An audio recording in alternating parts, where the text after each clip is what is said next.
Right, hello again.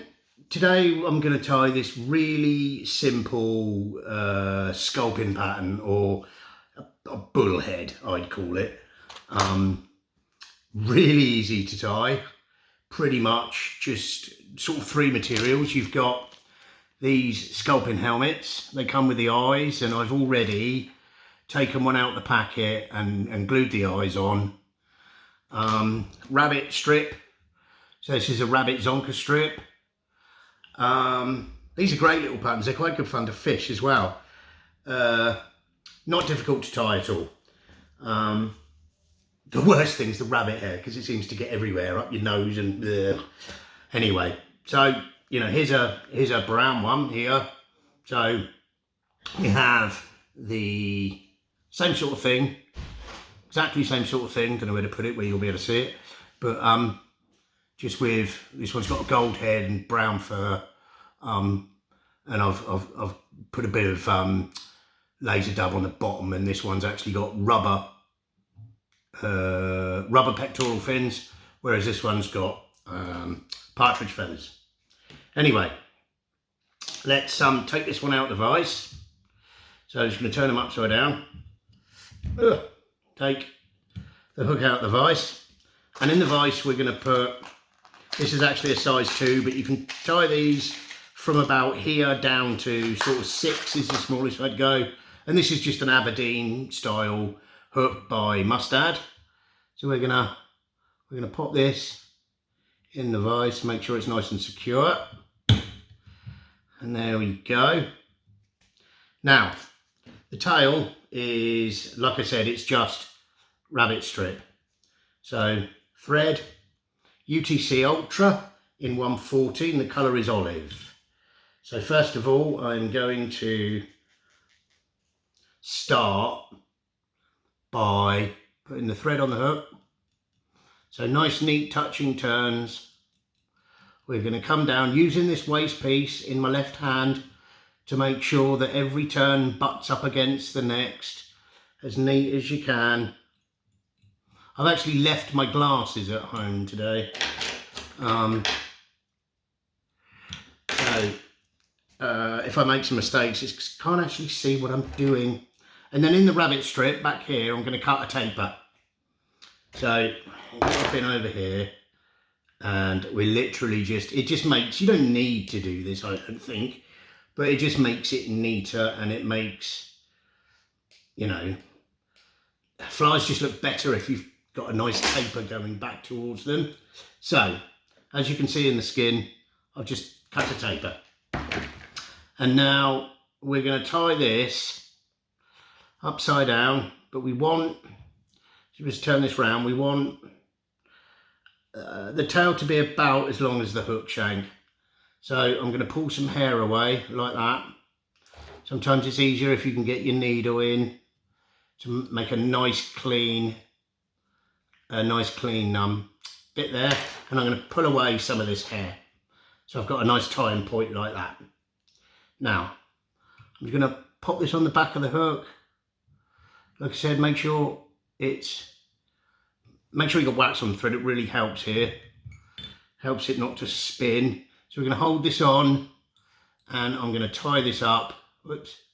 And just make sure it's tied in nice and neat.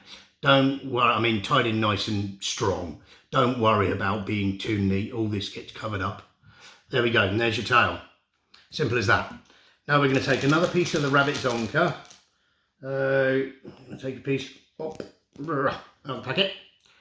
And again, I'm going to pull some hair off the skin to give me a little tying point. Oops, come here, see what I mean about the hair getting everywhere. It's lighter than light.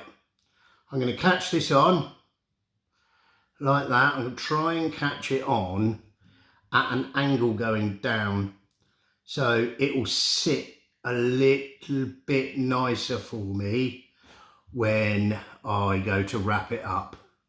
So I'm going to make sure that's nicely tied in. Again, I'm going to double check my wax, tie it back, and then run my thread all the way up.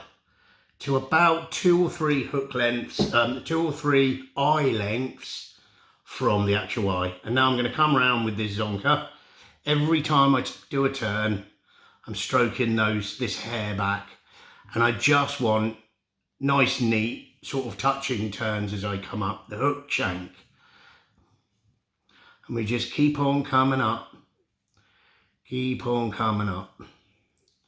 until you get, I don't know, a turn from the eye. In other words, if you did another turn of the rabbit zonker, you would be right up against that eye. So a turn back. I'm just going to moisten this hair a little bit. Sometimes if you moisten it, it'll behave for you a bit better. Come around, catch it in, and then I'm going to just trim that as closely as I can. Again, oopsie daisy, don't know if I've moved that. So once again, sweep everything back. Make sure it's tied down nice and strong. Like that. And then I'm going to tie in 2 olive coloured partridge feathers, and these are going to be the pectoral fins. They have got bull heads and that, they have got quite pronounced pectoral fins. So I'm just going to pop that. Just going to have a look at just going to make it a little bit smaller. Just going to take away some more fibres. I don't actually want it that big. Right, just going to place him on the side. I'm going to hold it with my finger. I'm going to come around with the thread. I'm going to catch it, holding it there. Just going to catch it on, tighten. There you go. Happy with that? Yep, that do. So come in, trim the stem, just like that. Take your other pectoral fin. So take your other partridge feather. Make sure your size is the same. I'm happy with that. So I'm just going to come through and do exactly the same on my side. There we go. Tie that in, come in and trim. Okay. So I don't know if this is going to go out of focus, but now I'm just going to come in. Oh, excuse me. I'm going to come in, I don't know what I got on my throat then, and trim some of the hair off the bottom. They do have quite white bellies, which is why sometimes I actually do put, like a white marabou on the belly, or Senyo's laser dub in white, anything like that. Just like that, that'll do. Whoops. See, what I've done there is somehow managed to cut that pectoral fin off, because I'm an oaf. Anyway, when things like that happen, don't panic. Like I've said before, I'm not claiming to be any kind of expert at this. I sell a few flies and I tie them to the best of my ability, and I don't really get any complaints from my customers, so I use that as my guide that I'm actually not doing so bad. And there we go, tie another feather in there. When you do trimming and that, don't be me, don't be an oaf. Mind your things like your pectoral fins or whatever you're cutting. Because if you do happen to cut them off, it's no big deal. You've just got to tie it back on, get another one out the packet and tie it back on. It just makes you look a bit of an arse. Right, so in here, in the cavity of this head, I'm going to put super glue, and I'm just going to check when I push this over that everything's going to sit nicely for me. So it's going to come back. It's going to come back with the thread just a little bit to there. Right, let's try that again. I just didn't like the way that pectoral fin went. And there we go. I'm happy with that. So now I'm going to come in and whip finish the fly. Just like that. Just cut the turns, is all you need really, 2 or 3, because we will be gluing this. So in this cavity, we're going to fill the cavity with glue. Like a Scottish dentist. Fill my cavity. Sorry about that. Anyway, we're going to push the head on like that. We're going to make sure you're happy with how everything now is sitting, which I am. I'm happy. I'm going to make sure the hook is straight, so you line it up with the hook point, line it up with the thing. Happy with that. Now the last thing we're going to do is I'm just going to build a bit of a thread dam in front of the head behind the eye to stop that head. I mean, it'll probably never come off anyway, because, you know, super glue is pretty good at stopping things from moving, but we're just going to build. I'm just going to hold the hook with my left hand just to support it, and I'm going to build a thread dam in front. I'm just waxing my thread because it stops it from slipping. And when I'm happy, I'm going to come in with a whip finish. 1, 2, 3, 4 is plenty. I'm going to tighten it up. I'm going to come in with my scissors, whips-a-daisy, cut that like that. Have a good look. And then I'm just going to varnish the threads there.